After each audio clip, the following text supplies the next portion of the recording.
नमस्कार।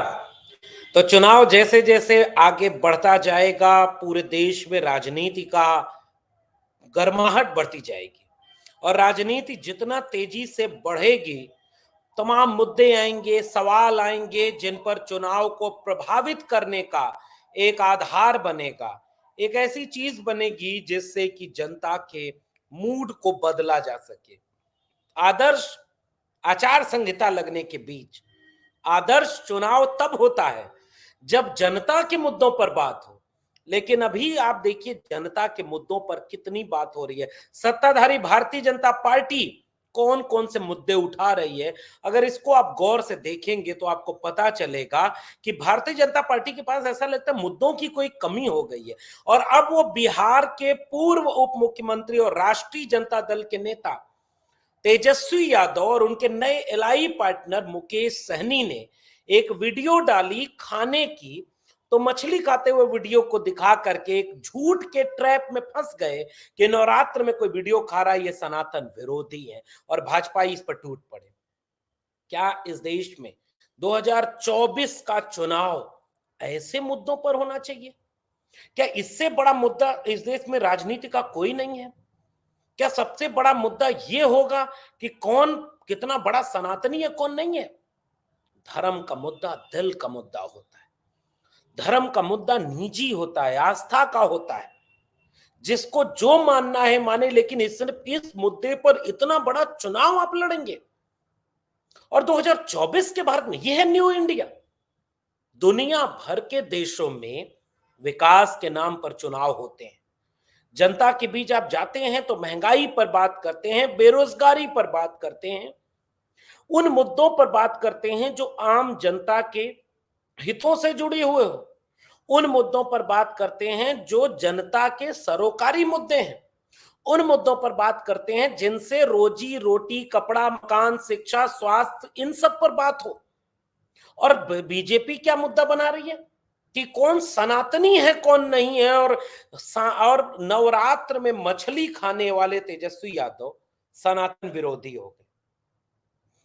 और इसमें एक बड़ी दिलचस्प ट्विस्ट है। और ट्विस्ट क्या है कि नवरात्र शुरू हुआ 9 अप्रैल से। ध्यान से समझिएगा इस बात को। 9 अप्रैल 2024 को नवरात्र का पहला दिन था। हिंदू त्योहारों के हिसाब से नवरात्र एक पवित्र महीना माना जाता है और कहते हैं कि नॉनवेज आप नवरात्र में नहीं खाते। पवित्र दिनों पे अपवित्र काम आप नहीं करते। पहले कर सकते हैं, बाद में कर सकते हैं, लेकिन उस दिन नहीं करेंगे। पवित्र महीना, पवित्र सप्ताह। और 9 अप्रैल 2024 से वो पवित्र सप्ताह शुरू हुआ।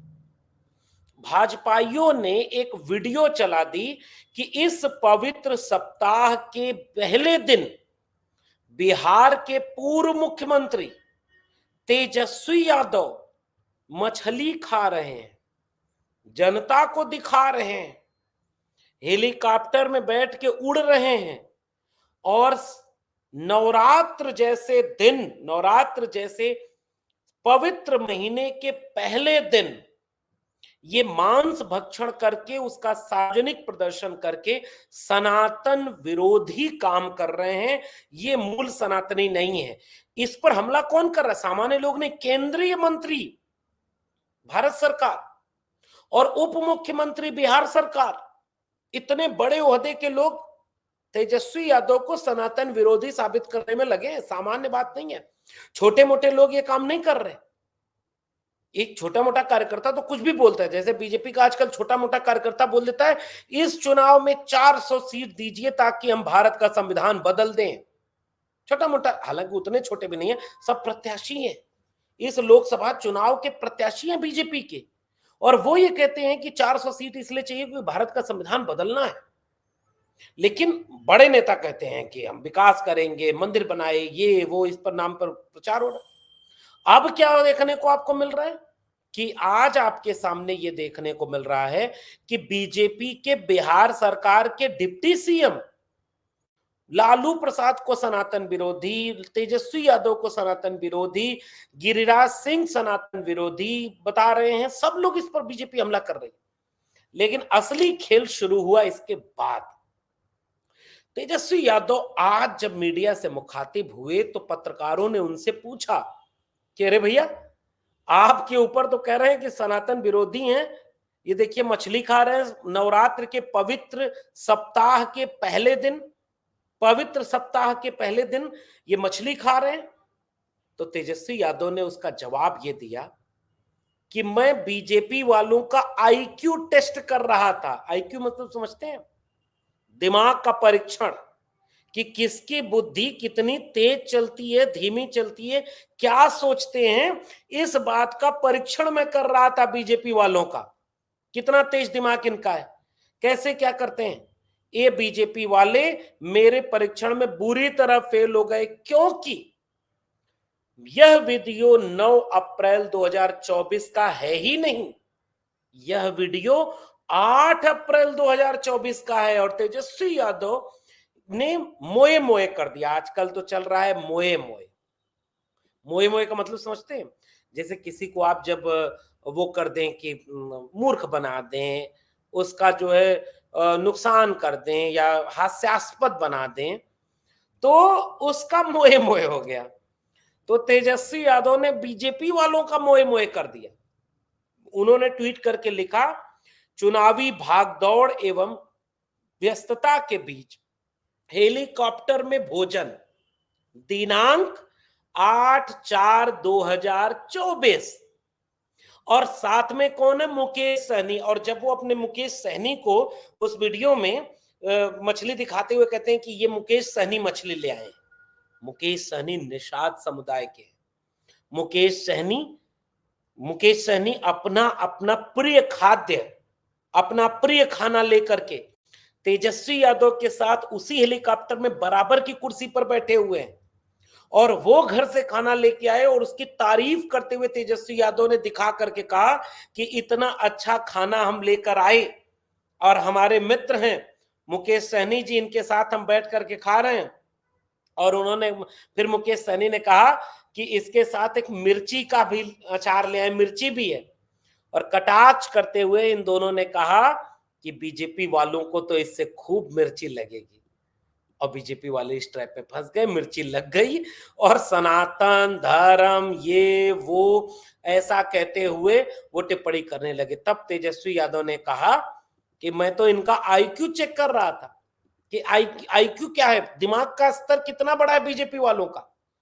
नवरात्र का महीना शुरू हो रहा है 9 अप्रैल से, और वीडियो में डेट डाली है, तारीख डाली है तेजस्वी यादव ने 8 अप्रैल की। और तब उसे रीट्वीट करते हुए तेजस्वी यादव लिखते हैं कि भाजपाइयों और गोदी मीडिया के भक्तों के आईक्यू का टेस्ट करने के लिए लिए ही हमने यह वीडियो डाला था, और हम अपनी सोच में सही साबित हुए। इसे कहते हैं मोए मोए हो जाना।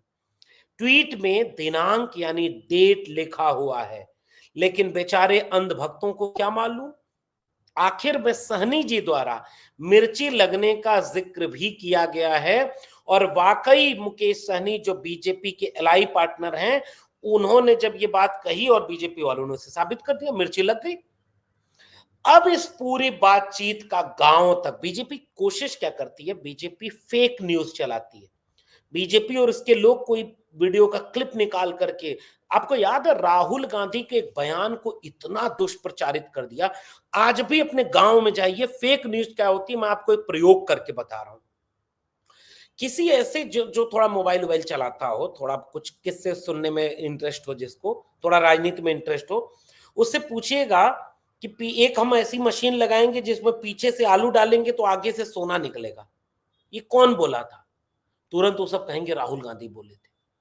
और ओरिजिनल में वीडियो पूरी ये है कि राहुल गांधी उस भाषण में ये कहते हैं कि देश का प्रधानमंत्री इतना झूठ बोलते हैं कि वो कहते हैं कि अब वो कहने को ये कह देंगे कि हम एक ऐसी मशीन ले आएंगे जिसमें पीछे से आलू डालोगे तो आगे से सोना निकलेगा। तो शुरू वाले बयान का हिस्सा काट दिया जिसमें प्रधानमंत्री नरेंद्र मोदी का जिक्र था, और वहां से क्लिप चलाई जहां से कहा कि हम एक ऐसी मशीन ले आएंगे जिसमें पीछे से आलू डालेंगे आगे से सोना निकलेगा। और इस बयान को राहुल गांधी का बयान बना करके प्रचारित कर दिया और अपने लोगों को यह समझा दिया कि देखो ये मूर्ख बनाते, इस तरह बीजेपी सीधे चुनाव नहीं लड़ रही। चुनाव लड़ते हुए बीजेपी हारती हुई अगर दिखती है, परेशान दिखती है, तो बीजेपी झूठ का सहारा लेती है और झूठ का सहारा लेकर के दुष्प्रचार करके, गलत खबर चला करके, झूठ बोल करके जनता तक अपना संदेश पहुंचाने की कोशिश करती है कि एक बार झूठ जब गांव तक पहुंच जाएगा तो झूठ को सच करने की बात बाद में आएगी और जब तक सच अपने घर की दहलीज से आगे कदम बढ़ाएगा तब तक झूठ पृथ्वी का एक चक्कर पूरा कर चुका होगा। ये बड़ी बात कही जाती है सच और झूठ के लिए। तो तेजस्वी यादव ने इस वीडियो के जरिए भाजपाइयों का आईक्यू लेवल चेक कर दिया। दिलचस्प चुनाव है और भाजपाई, आपने सुना विजय शंकर, जो तमाम बड़े बड़े नेता, गिरिराज सिंह, तमाम लोग सनातन विरोधी, देश विरोधी, क्या क्या बोल देंगे, बहुत कुछ बोल देंगे। इस तरह की टिप्पणी करके वो तेजस्वी यादव को कहते हैं कि नवरात्र में मछली खा रहे हैं। तो ये इस देश का एक सामान्य परिस्थिति का चुनाव नहीं रहा। मैं जो सबसे गंभीर बात आपसे कहना चाहता हूं और यही मौका है इस बात को कहने का, बिना किसी से डरे कहने का, और आपके पास भी यही मौका है इस बात को समझने का कि चुनाव आपके सामने जो हो रहा है वो कोई सामान्य चुनाव कतई नहीं है। ये बेहद दिलचस्प चुनाव है। ये ऐसा चुनाव है जिसके जरिए बहुत कुछ तय होना है। ये ऐसा चुनाव है जिसके जरिए देश का भविष्य तय होना है, आपके बच्चों का भविष्य तय होना है। ये ऐसा चुनाव है जिसके जरिए लोकतंत्र और संविधान बचेगा कि नहीं, इसका भविष्य तय होना है। और 10 साल जो सरकार केंद्र में सरकार बना चुकी है, जो वह पॉलिटिकल पार्टी और उसके नेता आज जब इतने बड़े चुनाव में जनता के बीच जा रहे हैं तो अपने काम का हिसाब पर चुनाव नहीं लड़ रहे, गारंटियों को नहीं गिनवा रहे कि 2 करोड़ रोजगार प्रतिवर्ष देने की गारंटी दी थी और सरकारी आंकड़े कहते हैं कि यह गारंटी बदल गई और अब इस गारंटी में आज 20 करोड़ लोग नहीं हैं जो रोजगार पाए। इसका कोई आंकड़ा ही नहीं, और आंकड़ा दे रहा है कि 80% नौजवान इस देश के बेरोजगार है। आपको रोजगार पर वोट मांगना चाहिए था। आपने कहा था बहुत हुई महंगाई की मार, अब की बार आपकी सरकार, तो महंगाई कम हुई। 70 रुपए का पेट्रोल 100 रुपया हो गया 10 साल में। 70 रुपया पेट्रोल को होने में 70 साल लग गए और 10 साल में 30 रुपया बढ़ गया पेट्रोल और डीजल का दाम। ये विकास हुआ है। आटा कितने रुपए किलो था, कितने रुपए पहुंच गया। सरसों का तेल, आलू, सब्जी, प्याज, टमाटर, एलपीजी गैस सिलेंडर। आपने कहा था महंगाई कम करेंगे, आपने महंगाई क्यों कम नहीं किया। आपने 100 स्मार्ट सिटी, 100 स्मार्ट गांव बनाए थे, एक बार लिस्ट दे देते। कहां है वो 100 स्मार्ट सिटी, 100 स्मार्ट गांव। आपने कहा था कि आप महिलाओं पर अत्याचार रोकेंगे, 2022 तक किसानों की आय दुगनी कर देंगे, किसान आंदोलन कर रहे हैं। आप रोजगार देने की बात कर रहे थे, आप अग्निवीर जैसी योजना ले आए और पेपर लीक करा रहे हैं। हिसाब देना था ना आपको 10 साल का। आपने कहा था कि चीन कुछ नहीं करेगा और सोनम वांगचुक कह रहे हैं 4000 वर्ग किलोमीटर चीन ने कब्जा कर लिया। सोनम वांगचुक कह रहे हैं, अगर गलत कहा तो उसकी निंदा कर दीजिए। तो आपकी विदेश नीति भी फेल हो रही है, आपकी रोजगार नीति भी फेल हो रही है, ग्रामीण विकास नीति फेल हो रही है, सामाजिक न्याय के आप घोर विरोधी हैं। आपने जाति जनगणना न करानी पड़े इसलिए जनगणना ही नहीं कराई, और आप पूरे देश को निजी हाथों में बारी बारी बेच रहे हैं, इलेक्टोरल बॉन्ड से चंदा ले रहे हैं। इतने बड़े बड़े मुद्दे इस देश के सामने। चुनाव इन मुद्दों पर होना चाहिए और चुनाव इस मुद्दे पर हो रहा है कि कौन मछली खा रहा है और कौन किसको मिर्ची लग रही है, कौन सनातन पर विरोधी है, कौन सनातन का पैरोकार है। ये इस देश के चुनाव का सबसे बड़ा मुद्दा होगा, और वह भी एक फेक सूचना पर, एक गलत सूचना पर। वीडियो है 8 अप्रैल का, जब नवरात्र शुरू भी नहीं हुआ था, और 9 अप्रैल की वीडियो बता करके बीजेपी वाले धर्म की पॉलिटिक्स कर रहे हैं। और चुनाव आयोग कहता है धर्म के नाम पर आप चुनाव को प्रभावित नहीं करेंगे। कहां हो चुनाव आयोग जी, एक बार सोचिएगा। नागरिक आप हैं, असली मुद्दा आपका है, असली सरोकार आपका है, ये देश आपका है, ये लोकतंत्र आपका है, ये संविधान आपका है, चुनाव आपका है। चुनाव में कौन सा नेता किन मुद्दों पर बात कर रहा है, कौन अपना आईक्यू टेस्ट में फेल हो रहा है और कौन आपके बच्चों के भविष्य की बात कर रहा है, इसका सबसे बेहतर निर्णय आपको करना है, क्योंकि आपके एक वोट से सरकार बनेगी या सरकार बिगड़ जाएगी, देश बचेगा या बर्बाद हो जाएगा, संविधान से चलेगा या हिंदू राष्ट्र बन जाएगा। इस तरह के तमाम मुद्दे हैं जिस पर चुनाव में आपको गौर करना है। फिर मिलेंगे किसी और टिप्पणी के साथ, तब तक के लिए बहुत बहुत धन्यवाद।